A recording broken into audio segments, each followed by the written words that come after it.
Welcome to Elixir Wizards, a podcast brought to you by SmartLogic, a custom web and mobile development shop based in Baltimore. My name is Sundie Mint, and I'll be your host. I'm joined by my co-host, Owen Bickford. Hey, Owen. Hey, Sundie. And this season's theme is Elixir in a polyglot environment, where we talk about how Elixir works with other languages. Today, we are joined by a special guest, Cara Mitchell from PepsiCo. Hey, Cara, how are you doing? Hi, everyone. Doing good. Did I hear you say at the top of the show that you are calling in from New York, or did I just totally make that up? Yeah, no, I'm in New York today. The Lower East Side is where I'm recording this from. It's been really nice here lately, so. Awesome. I love New York. I love visiting New York. I used to go once a month. Now it's amazing if I can go once a year. Owen, have you been? I've been a couple times, very different scenarios, but I don't think I can say I've fully enjoyed or had the New York experience. What is the New York experience? I've done the tourist experience a couple times, once with a big group and then once with friends and family. Cara, how would you describe the New York experience as a New Yorker? I have no idea. I've lived here for quite a while, about 17, almost 18 years now. So it's just home. What people come here for can sometimes baffle me. Times Square is not one of those things that I think of. I've never thought that, but some people really like seeing some of those unique landmarks. But part of why I live here, I don't need to drive. I can take mass transit or ride my bike everywhere. And there's a lot of variety. You have all sorts of neighborhoods. You don't need to travel outside of the country to get cuisine from all over the world or people speaking different languages. It's just everywhere. It's part of everyday life, which is really cool. Yeah, absolutely. And my reason for going is more or less a sandwich, which sounds a little obsessive, but it is life-changing, and it saved my life one time, and it's an amazing sandwich. I mean, no, I'm really going for my friends, but I will not leave the city without that sandwich. They know me as that girl who gets a sandwich before she gets on the train. Yeah, I think my mistake was thinking of it as an experience. I think next time I go to New York, I need to go and meet someone I know so that I can venture out a little bit more and not just do the touristy stuff. Yeah. Or maybe meet up with Cara or right. all the other Elixir friends one we know person in Brooklyn. New York at least now. Yeah. Yeah, we've got little pockets of tech here, and that's a lot of fun, but we have a lot of other communities, if you're into certain kinds of music. It really depends. There's a little bit of everything. So whether you're into art, music, riding your bike, even sightseeing, bird watching, everything. You can find groups that do just about everything. It's one thing I like about living in New York City is you do feel connected to a lot more than just tech. I don't want to bash the Bay Area too much, but one reason why I don't like visiting the Bay Area is because when you're there, you feel like everything around you is tech. You go to a cafe and everyone's talking shop. Here, it's very different. You can go somewhere and not hear anyone mention anything about programming or anything about technology or startups or whatever. And it's really refreshing to be able to access that side of the city. That is the best thing. I think one thing people asked me about when I lived in DC was oh, people must be talking about the Hill all the time and the senators and stuff. And I was I've literally never run into that. No one is talking about it, or at least maybe my community's tech, at least in the DC area, but it just never came up. I went to karaoke performances by our coworker and co-host Alex, and I went to tech meetups and brunch. Everyone was at brunch, but nobody's really talking shop and politics, and I loved that. It was just sort of all the sorts of other stuff. So I don't know if there's a particular thing people talk about in Michigan, Owen, but is it hockey? Tell me it's hockey.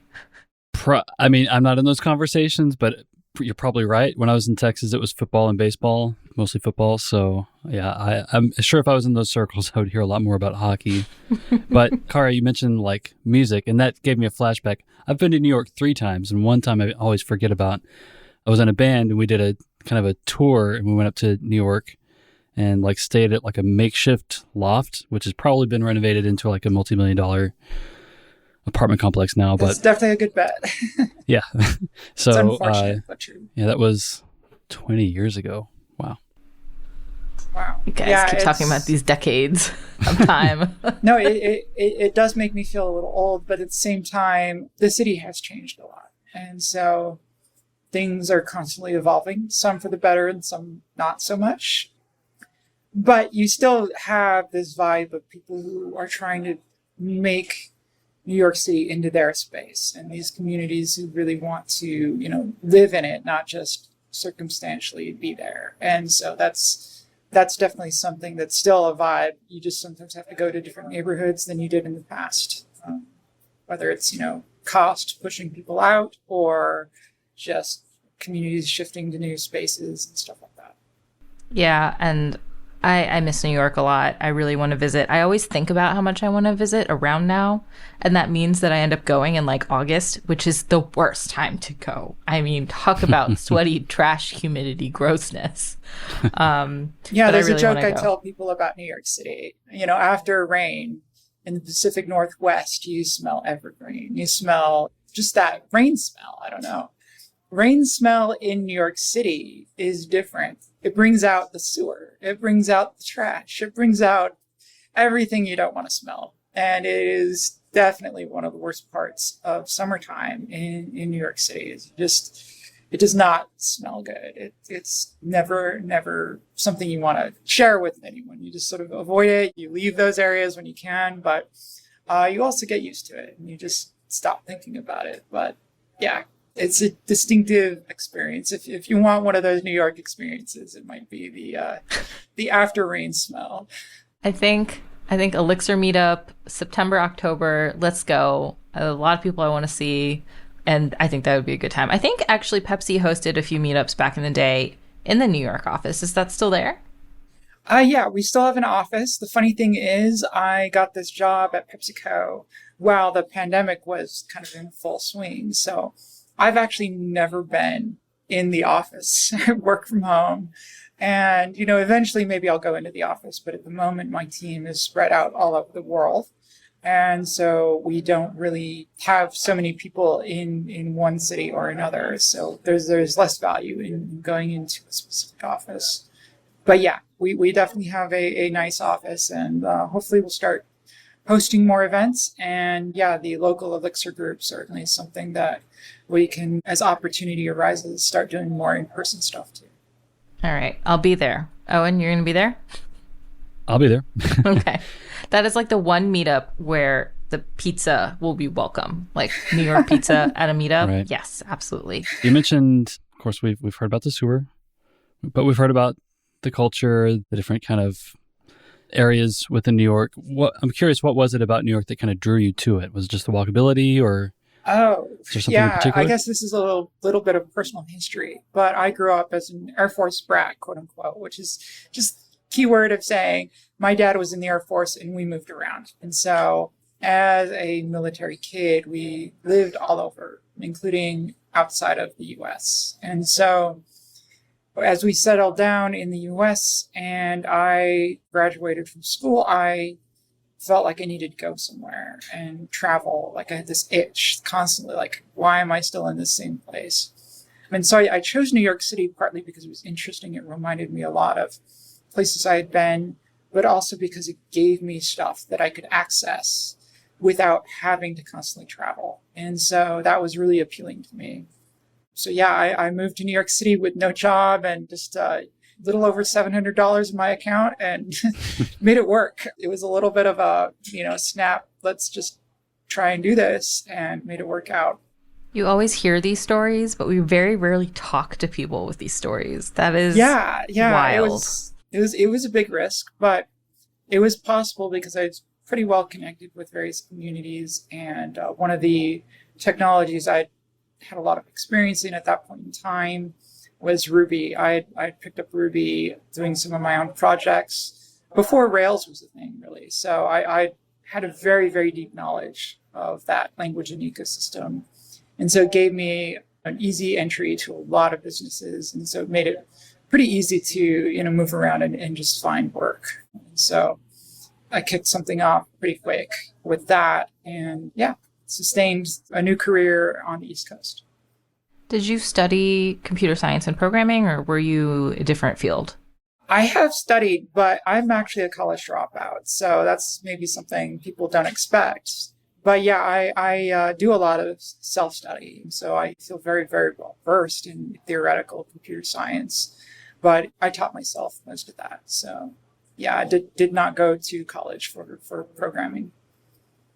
Never would have guessed. Yeah, I mean, Yeah. I always say that our field is more tolerant to people from all different kinds of backgrounds, and I've always appreciated that. I really, sorry, the cat has just started doing some things here. Marble has made an appearance. She has indeed made an It's appearance, and podcast she's time. going She to knows. exit very quickly. There she goes. All right. Catastrophically. Ooh, wow. Okay. Catastrophically. All right. We're like, how many minutes in he got his dad joke in? There we go. Hey, it's a pun. I don't accept that puns are all dad jokes. Okay, fine. I reject that, Cindy. Fine. All right. With that interlude, yeah, I feel like we're very tolerant of people from different backgrounds and whatnot. And I was an art major, and I always, I worried about it a little bit, but I was doing like computer science internships and whatnot during college. So I always kind of thought like, after you've gotten your foot in the door, it's okay. In fact, I remember my first manager was like, do you need to finish school? You could come work full time, right? And I was like, haha, very funny. You're not going to convince me to do that. But he really wanted me to come work full time. So I thought that was cute. I was just like, you got to wait till May. Sorry, dude. Cool. So anything interesting or fun going on at PepsiCo right now? I know it's one of the bigger names in the Elixir kind of space. So Yeah, we have a lot of teams, and honestly, I can't give everyone sort of a fair representation of what they're doing, especially with Elixir. It's a pretty large organization now. Specific part of PepsiCo is the e-commerce unit. And so this part of the corporate PepsiCo entity manages everything from advertising, different kinds of data science, all sorts of supply chain work. My specific team is a internal in-house e-commerce system. And so this is kind of like our way of hosting our own shopping experiences and stuff like that, rather than going outside to Shopify or whatever. And this allows us to tailor the experience a little more towards what some of our customers need. And yeah, some of these customers are really interesting. They're not just regular consumers online, but they can be businesses. And by businesses, I mean everything from professional sports teams, universities, mom and pop shops, every kind of business. And so it's been really fun seeing that side of the company and learning about it. I've been, really lucky to be on this specific team because we can build our own thing. And then our touch points are really just about integrating with, the supply chain and a few other little bits here and there. But we otherwise have full control of our little e-commerce platform. And it's been a lot of fun to be able to evolve that and grow it and just really invest in what we can build. And It's cool. yeah, right now we're really trying to grow the team because we have a lot of things we're very excited to build. And it's really just a matter of getting enough people to help us get there.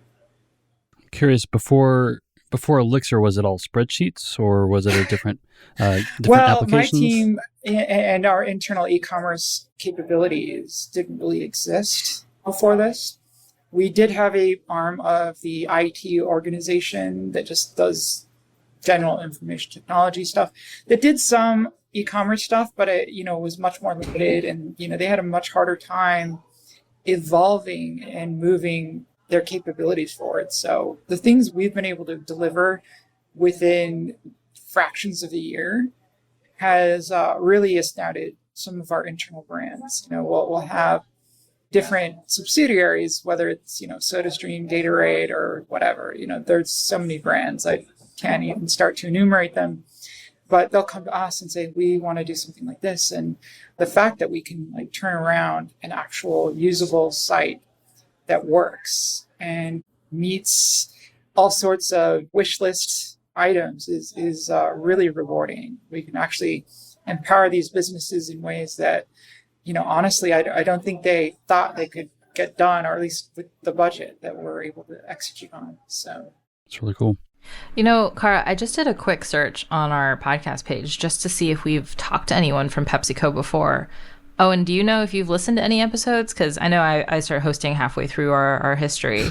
Have I listened to it? I think I've listened to We are on season all 8. of the episodes, but yeah, it's been a while. Let's Okay. see. I'm really excited we're getting a chance to talk to you, Cara. I mean, you're talking about all these brands, and like I knew that because I've seen that like flower image where it's like the PepsiCo symbols in the middle and like all the brands spread out from the middle. It's like Dasani and then the Fanta and then like everything's like coming out. And then it's not just obviously the drinks, it's like all the other stuff too. And it's like, oh, that's under Pepsi? Like, oh, interesting. And I've always wanted to talk to somebody just like to figure out like how you handle working in Elixir on like a global scale. Is your team working on something very specific, or is like there a really cool Elixir problem that you've solved recently? We always love hearing those. So yeah, at PepsiCo, we're doing a lot of interesting things, and some of it is hard to pin down as far as like putting numbers on scale. What is and isn't large for some people can be surprising, right? How many dollars are being spent versus how many requests per second you're serving, or how many millions or billions of data points you're storing in some database. So what scale means can vary. And this is not the first time I've worked on an e-commerce system. I was the first member of the platform team at Jet.com.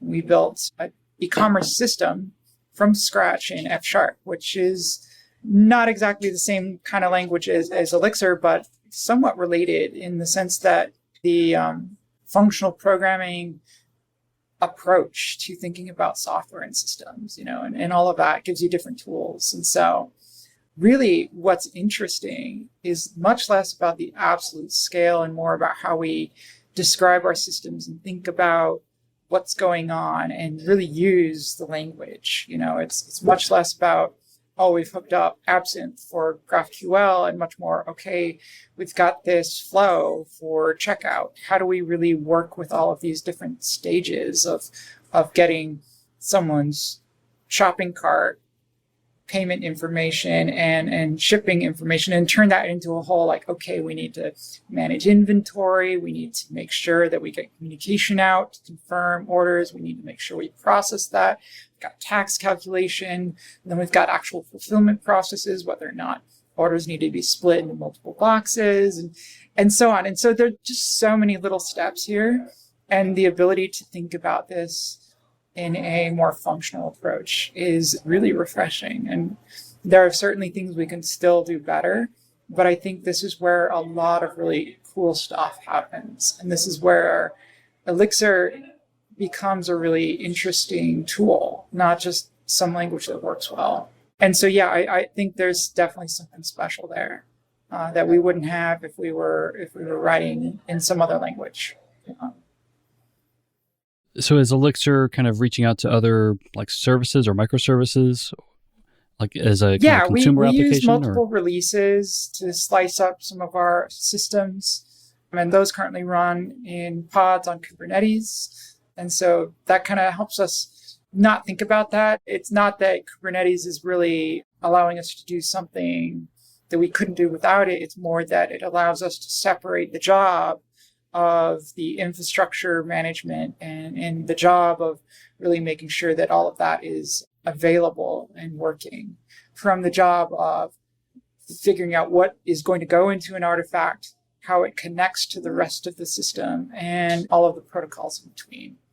And so it gives easier boundaries for a lot of our teams. So we have various ways we slice up an umbrella project, which has a lot of apps in it. And then some of those apps will be running in some releases and some won't, depending on what that thing is actually doing. So some things might be like a GraphQL API endpoint, and that will have some slice of code that might include, various ways that we access data, certain kinds of business logic to support mutations. And then on the other side, we may have things that have no interactive component where there's no actual human interacting with that system. And those things may literally be reading off of message queues and not doing any other processing other than message in, some messages out, rinse and repeat. And so those sorts of releases might need a very different slice of all of that code. So yeah, we definitely like using sort of that OTP approach to organizing our system. And it certainly helps us keep a coherent code base where we have a repository that we can slice and dice many different ways without having to worry about which version of which thing needs to run and call some other thing in order to be operational. And so that umbrella approach has really given us a good amount of mileage for that reason. Sandy, I think over the years on the podcast, I've heard mixed feedback or impressions about umbrella projects. Is that your impression as well? Like sometimes it works really well and sometimes people kind of struggle to kind of grow with an umbrella project. Yeah, Cara, how are you feeling about it? I think it's definitely something that isn't well expressed or taught. What an application is inside of an umbrella can be very confusing for people. Technically, in OTP terminology, an application includes every single library is an application, right?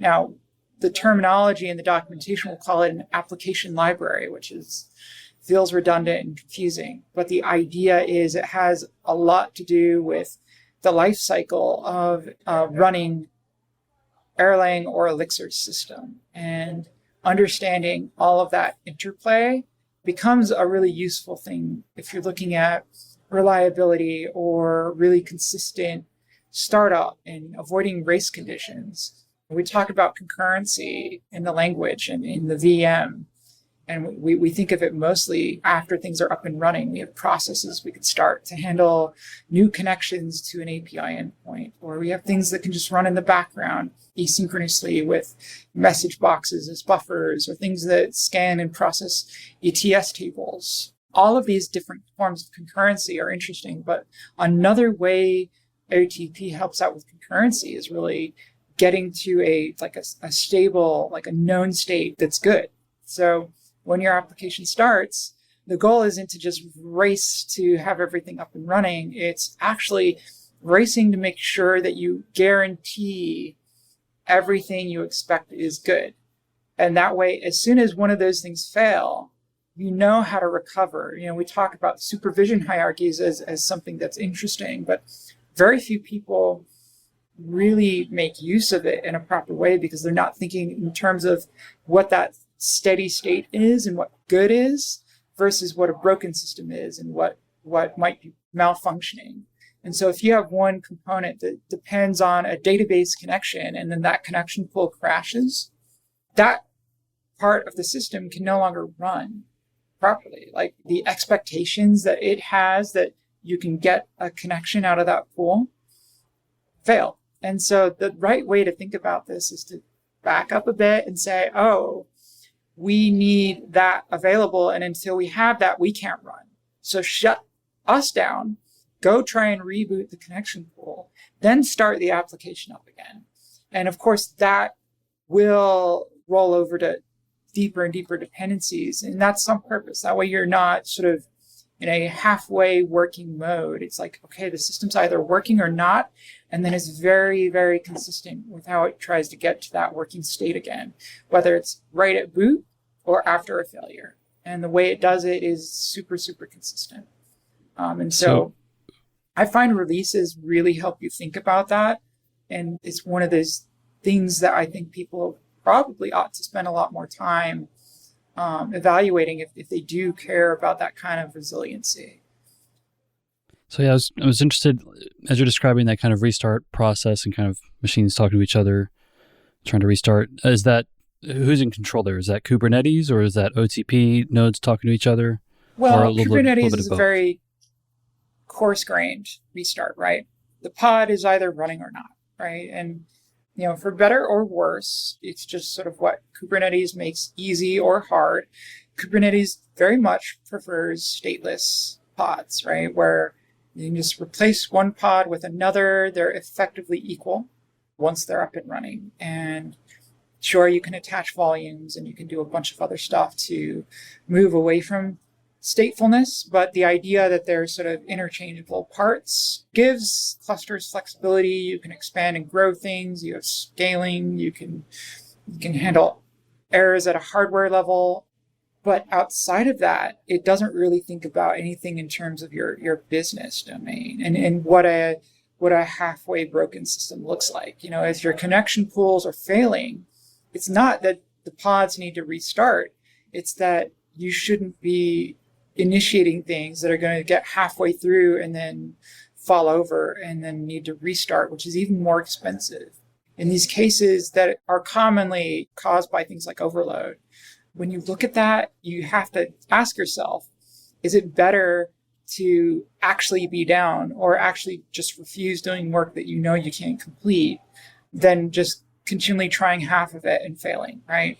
And there are a lot of cases where this also rolls into things that are side effectful. You know, if you're sending emails, for example, you don't want to get halfway through and then have something fail after you've sent the email and then retry. You don't want to end up sending 10 copies or more of some communication.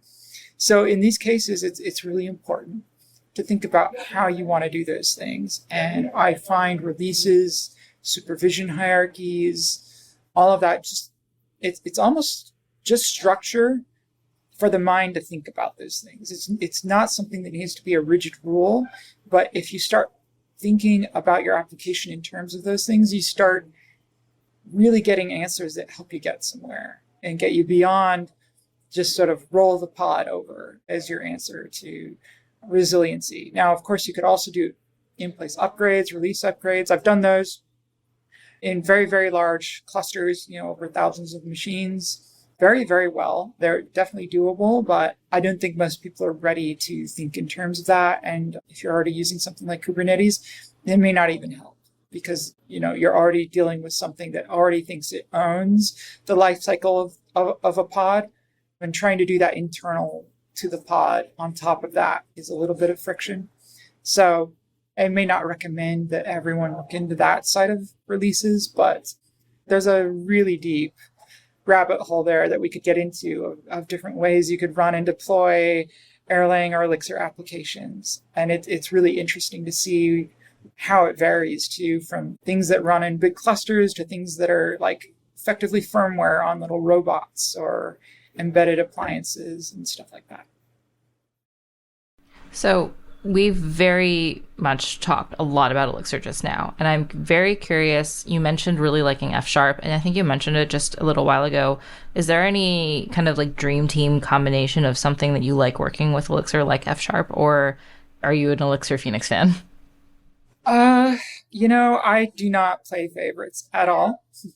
You asked me earlier if I had any interesting hot takes about Elixir. I guess the one funny one is that I'm one of those people who actually do enjoy and prefer, at some level, working with Erlang over Elixir, which is a shock to some people. It's like, how can you deal with syntax, or how can you deal with, you know, there are constraints, and I like the smallness of Erlang, as well as the way it forces you to focus on certain things, ways of doing things, what it makes easy versus hard. It's not for everyone, but it certainly is one of those things. If we're going to talk about being in a polyglot environment, one of the easy low-hanging pieces of fruit in the Elixir community is to step outside of Elixir, but still be on the beam. You know, you don't necessarily need to bring in something like F# or Rust or C or Python or, you know, whatever. I've written in lots of languages, but the idea here is there's a whole lot you can think about just by shifting what's easy and what's hard and what kind of comes as idiomatic in one language versus another. And learning Erlang, like really learning it, not just understanding that the syntax is different, can bring different idioms to the table. And I think ideas flow both ways. And if you learn one of these languages, you're going to use the other better. Like you'll see the latest release of Erlang, version 25, now has this new maybe syntax, which is effectively importing with as a feature of Elixir into Erlang as a built-in. And so this new feature comes after many, many years of Erlang programmers doing nested case expressions over and over again and go like, oh, have you seen a nested case? Yeah. And so oh no. There were a lot of fun proposals that came around to fix this. This was far from the first attempt. And there are a lot of interesting ways to still solve some of those issues in different ways. Like I'll even mention, F sharp in this case has a very different approach to solving this with something called active patterns. And so what we end up deciding to add to a language can be a really hard, long choice, but I think it's not a mistake that we kind of ended up somewhere that's very closely aligned with what Elixir has.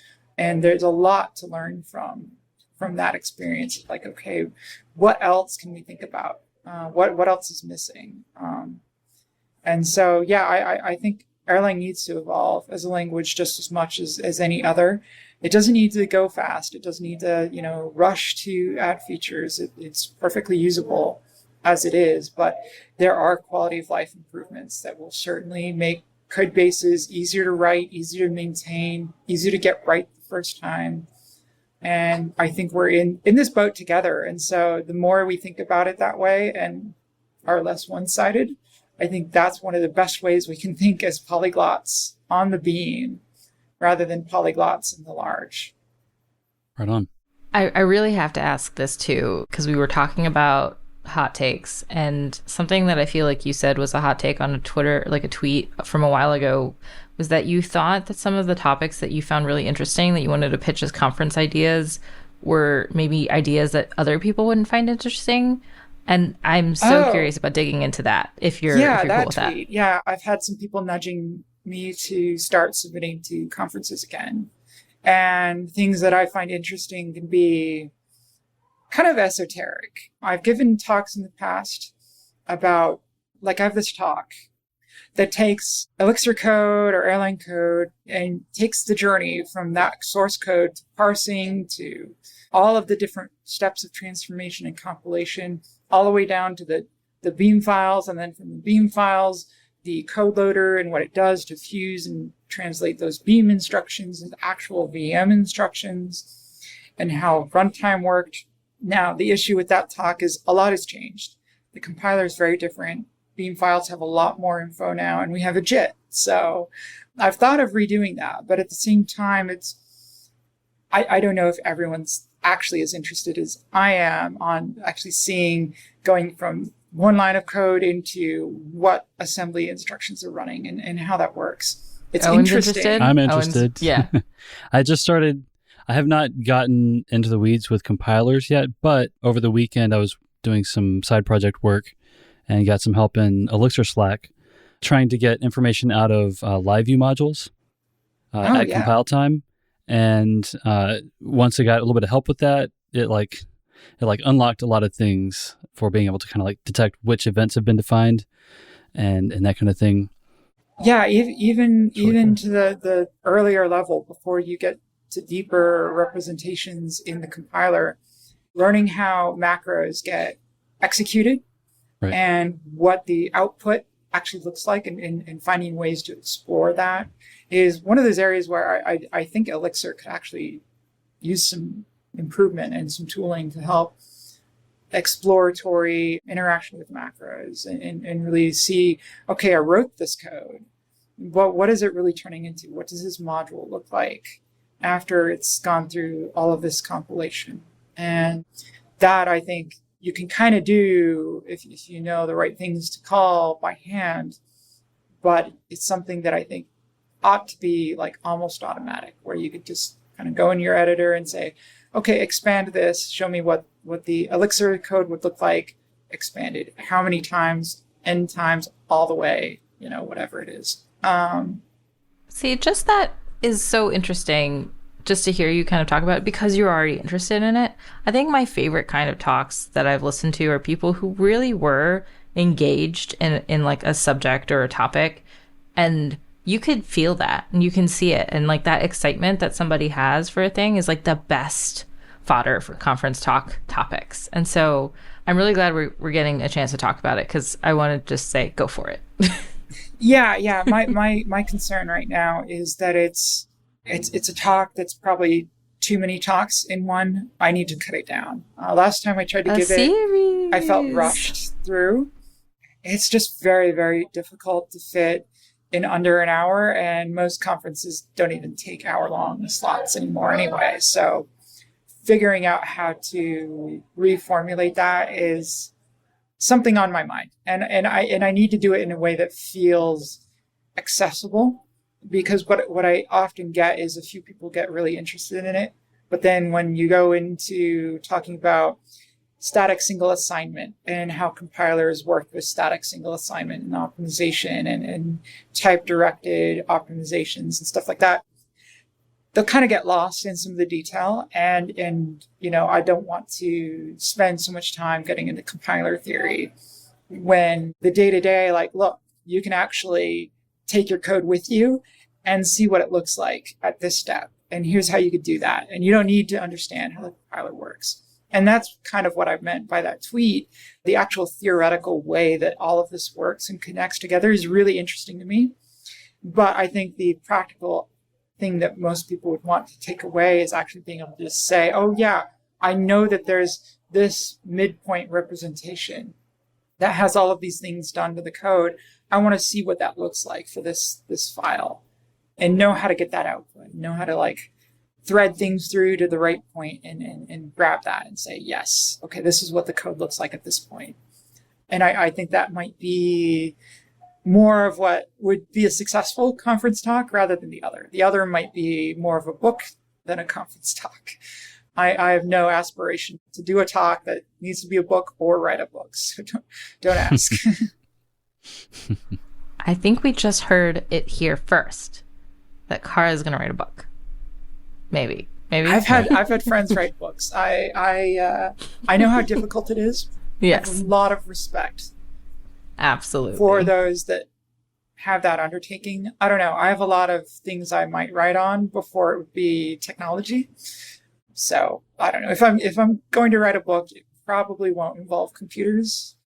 Speaking of not involving computers, what's the difference between Kirby and Jigglypuff? I was just curious. Oh boy. Kirby. Okay. Kirby's, for those who don't know what we're talking about, this is in video game territory, I believe. And so Kirby is not only a brand of vacuum, but it is a mascot right, for a Nintendo game of a character that effectively acts like a vacuum and sucks everything in and gets powers by sucking in items or enemies or whatever. And super likable, very cute character. Honestly, just adorable. The reason I ask is I think I saw a tweet or something about Kirby, and I was like, wait a minute, that's Jigglypuff, because I've only played Smash Brothers. I'm not like a Pokemon I have person. Two Twitter accounts. Did you one that is tech-focused, and then the other that's everything else. Somebody is so confused. Jigglypuff is a Pokemon. What? Exactly. And the other one's a Pokemon. And I don't think it hoovers up whatever's around you. It's not going to suck up anything. It sings people to sleep and then gets mad because everyone fell asleep when it was performing.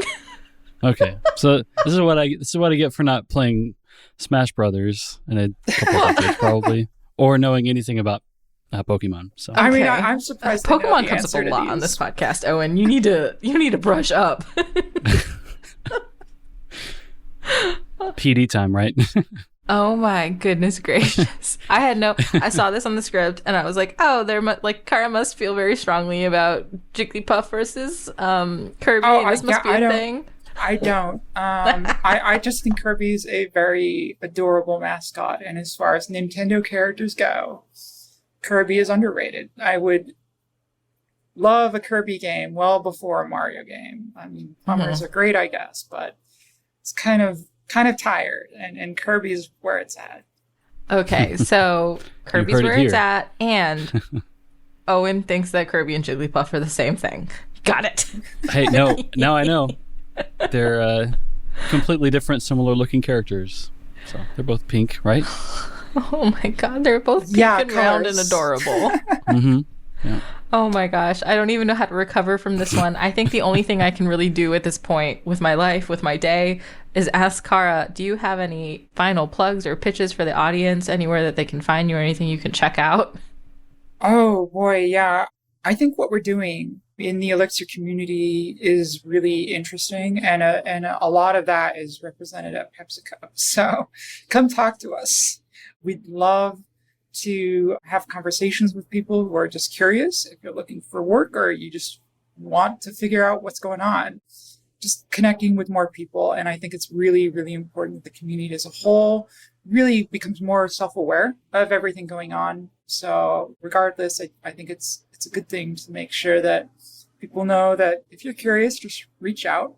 There are a lot of people at PepsiCo writing Elixir, so they probably won't be hard to find, but you can contact me if you want. I've got a technical Twitter account that does not talk about Kirby at Cara Codes. So you can go to that one and reach out to me, and I can definitely talk a little more about what we're doing and maybe give more of my interesting hot takes. But outside of that, I think what I really enjoy is sharing a little more beyond one language and really thinking in the wider landscape of programming and engineering. What are we trying to get to, as far as the next step in Elixir's evolution as an ecosystem? What do we need to build? What's missing? But also really figuring out how we can tell people what's interesting about Elixir and what people can take from Elixir and be inspired by. It's not that everything needs to be written in Elixir. It's that people can learn a lot from whatever language they're using. And once you learn a language like Elixir or whatever, you're going to take ideas away from that. You're not going to be able to re-implement supervision hierarchies the same way they work in the Beam. It's just, I've seen people try it time and time again. It doesn't quite work the same, but the way it makes you think about things and approach problems and systems engineering and observability and deployment, compilation, all sorts of things. All of these things are takeaways. And if we represent ourselves as a community that's less about, oh, you have to use Elixir, and more about what can people learn from Elixir even if they don't use it, I think we're going to have a lot more interesting connections, and we're going to have a lot more vibrant contribution too, because people might actually say, oh, I thought it was just this esoteric, domain specific language that only worked with telecom applications. And, they couldn't be more wrong, but at the same time, like, we can't get there if we keep telling them you just have to use it. It's conversation needs to be a little more open. Yeah. I know after each of the conferences in happy hours and hallway tracks, I definitely hear a lot about Elixir, but a lot about other languages because we're all living in a very diverse world, technically speaking. But also, as we're wrapping up here, I just wanted to say happy Pride. I love seeing representation from everyone up and down the spectrum. And hello to my queer fam out there. Yes, you're one fan. Yeah, no, it's great having a community that has been very accepting, and I've not really had to think twice about Elixir events and worry about whether or not someone's going to have a problem with who I am. And it's something I hope continues, and that people put effort into perpetuating, really, really thinking about accepting people and really opening our doors rather than closing them. And so I really appreciate everyone in the community being so friendly and open. I think so. 100%. Yeah, I hope we all get a chance someday soon in the future to get together and just be, because, this is my favorite community to be a part of, and I'm so proud to be a part of it. So thanks everyone for making it great. Well, Cara, it's been so wonderful to chat with you today. Thank you so much again for being here. So that's it for today's episode of Elixir Wizards. Thank you again to our guest, Cara Mitchell, for joining us. I'm Sundee Myint, and my co-host is Owen Bickford. Elixir Wizards is produced by Hanger Studios and is brought to you by SmartLogic. Here at SmartLogic, we build custom web and mobile software. We work in Elixir, Rails, React, Flutter, and more. Need a piece of custom software built? Hit us up. Don't forget to like, subscribe, and leave a review. Your reviews help us reach new listeners. And you can find us on Twitter at SmartLogic or join the Elixir Wizards Discord. The link is on the podcast page. And see you next week for more on Elixir in a polyglot environment.